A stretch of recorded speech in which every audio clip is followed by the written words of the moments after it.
hoş geldiniz. Yaz ayında solan, sararmaya başlayan orkideleri yeniden canlandırmak için bugün sizlere yapabileceğiniz püf noktalardan bahsedeceğim. Özellikle orkidelerinizin birden fazla yaprak ve çiçek çıkarabilmesi için orkidelerin bu şekilde sağlıklı keyikler, yapraklar çıkarabilmesi için köklerinin muhakkak sağlıklı olması gerekiyor. Aktif, yani bu şekilde yeşil ve canlı olması gerekiyor. Sizlerle şimdi yeniden canlandırabilmek için bir sıvı bitki besini hazırlayacağım. Bunun için pirinç kullanacağım. Pirinç, orkide bakımında sıvı bitki besini olarak kullanabileceğiniz en iyi gübrelerden. Pirinci kolaylıkla robottan geçirebilmek için biraz ocakta kavuracağım. Bu işlem özellikle pirincin hızlı bir şekilde robottan geçmesine yardımcı olur ve bu gübreyi aylarca kullanabilirsiniz. Çok fazla değil, sadece 2 dakika kavurun ve bir tabağın içerisine koyun. Daha sonra soğumasını bekleyin. Soğuduktan sonra bunu robottan çekip toz haline getireceğim.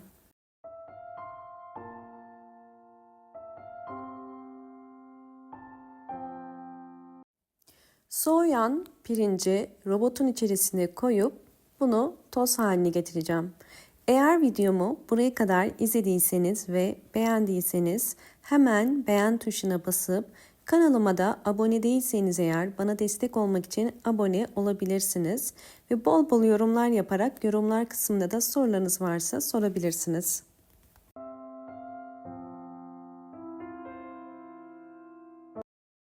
Pirinci toz haline getirdim. Şimdi bunu bir küçük şişenin içerisine koyuyorum. Bu gübreyi aylarca saklayabilirsiniz ve orkidenin gübre ihtiyacına göre bunu çıkararak kullanabilirsiniz. Özellikle toz hale getirmemizin nedeni aylarca bu gübreyi kullanabilmek. Gübreyi orkidelerde kullanabilmek için sıvı gübre haline getireceğim. Bunun için 2 yemek kaşığı dolusu pirinç tozu koyuyorum. Sizler evdeki çiçeklerinize göre bunu azaltıp çoğaltabilirsiniz. Üzerine kaynar su koyuyorum. Toplamda 500 mililitre kaynar su koydum. Biraz bu şekilde karıştırıyorum ve bu gübrenin soğumasını bekleyeceğiz.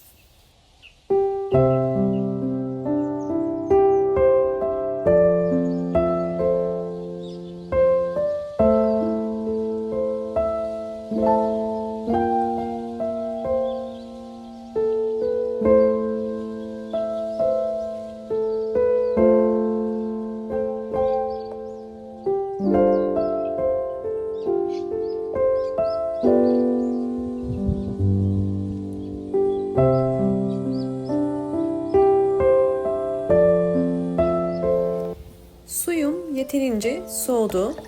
Üzerine arıtma suyu koyuyorum. Toplamda 1 litreye tamamlıyorum. 500 mililitre pirinç suyu, 500 mililitre de arıtma suyu koydum. Biraz karıştırıyorum. İçerisinde posası olduğu için bunu mutlaka süzmemiz gerekiyor.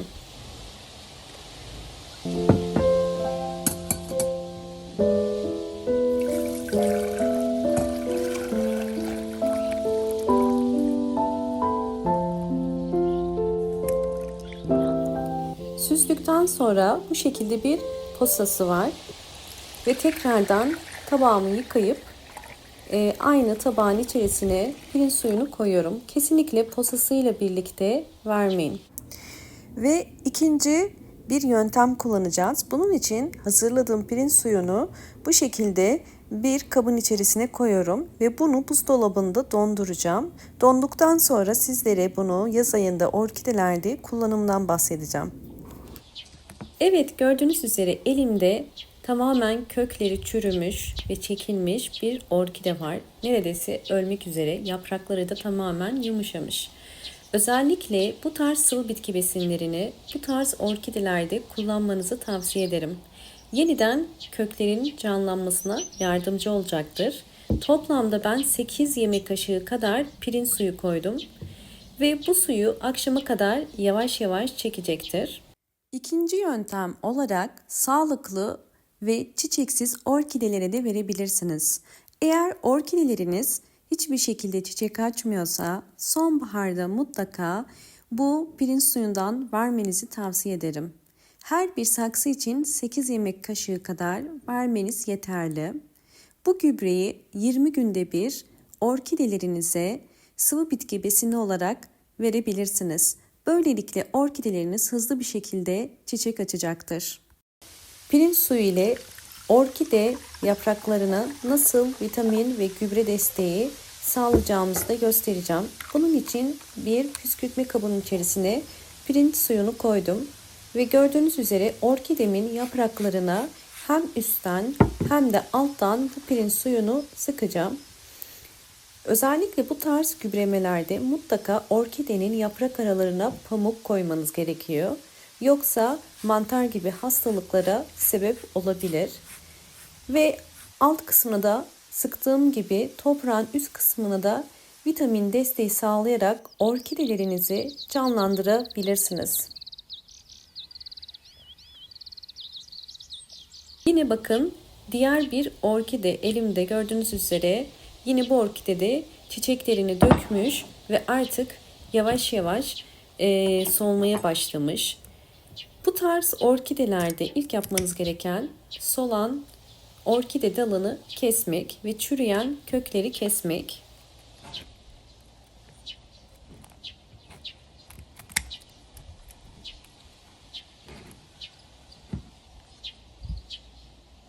Kökleri sağlıklı olan bir orkide fakat yapraklarında biraz hastalık var. Özellikle bu tarz orkidelerde de kullanabilirsiniz. Yine 8 yemek kaşığı kadar veriyorum. Bu tarz sıvı bitki besinlerini ayda bir kere vermeniz gerekiyor. Ve diğer sıvı bitki besinlerini de dönüşümlü olarak her ay farklı bir gübre olacak şeklinde sıralayabilirsiniz. Bakın altında biriken suyu yavaş yavaş çekecektir. Bu sıvı gübreyi sadece orkide köklerinde değil, bir peçeteyi pirinç suyuna batırıp özellikle solan ve hastalıklı yapraklara da kullanmanızı tavsiye ederim. Yani bizler burada orkideyi yapraktan gübreleme işlemi yapıyoruz. Orkidemizin yapraklarının yeniden canlanabilmesi için bu şekilde hem tozunu alıp hem de gübre desteği sağlayacağım. Ve bu işlemi uyguladıktan sonra orkidenizi mutlaka bol ışık alan havadar bir balkona ya da bir pencere kenarına koyabilirsiniz. Kurutmanıza gerek yok. Bu gübre üzerinde yavaş yavaş kuruyacaktır. Pirinç suyu içerisinde bol miktarda mineraller, vitaminler olduğu için orkidenin canlanmasına yardımcı olacaktır. Orkidelerimin aylar içerisindeki gelişimlerini sizlerle tekrardan paylaşacağım.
Orkidelerimin gelişimlerini sizlerle paylaştım. Öncelikle videomu buraya kadar izlediyseniz ve beğendiyseniz hemen beğen tuşuna basıp kanalıma da abone değilseniz eğer bana destek olmak için abone olursanız çok mutlu olurum. Şimdi ikinci metoda geçiyoruz. İkinci metotta buz küplerini nasıl kullanacağımı göstereceğim. Pirinç suyunu bir gece buzdolabında beklettim ve buz küpleri haline geldi. Özellikle fazla kalan sıvı bitki besinleri ilgili sorular soruyorsunuz. Bu tarz fazla kalan sıvı bitki besinlerini bir buz kalıbına koyup buzlukta dondurabilirsiniz ve daha sonra çiçeklerinize vermek istediğiniz zaman bu şekilde çıkarıp her bir orkide saksısının üzerine 2 ya da 3 tane bu buz kalıplarından koyabilirsiniz. Orkidenin hava değişimini daha hızlı hissetmesine yardımcı olur. Burada dikkat etmeniz gereken sadece orkide köklerine direkt buz koymayın. Daha çok toprak üzerine koyabilirsiniz. Böylelikle orkideleriniz için hem pratik bir fikir hem de yeni çiçek dalı çıkarmasını kolaylaştıracaktır. Sizlere özellikle bu tarz sıvı bitki besinleri sonrasında orkidelerin nasıl gelişim gösterdiğini de göstereceğim. Eğer videomu buraya kadar izlediyseniz ve beğendiyseniz hemen beğen tuşuna basıp kanalıma da abone değilseniz eğer bana destek olmak için abone olabilirsiniz. Hemen sizlere sonuçları da göstermek istiyorum.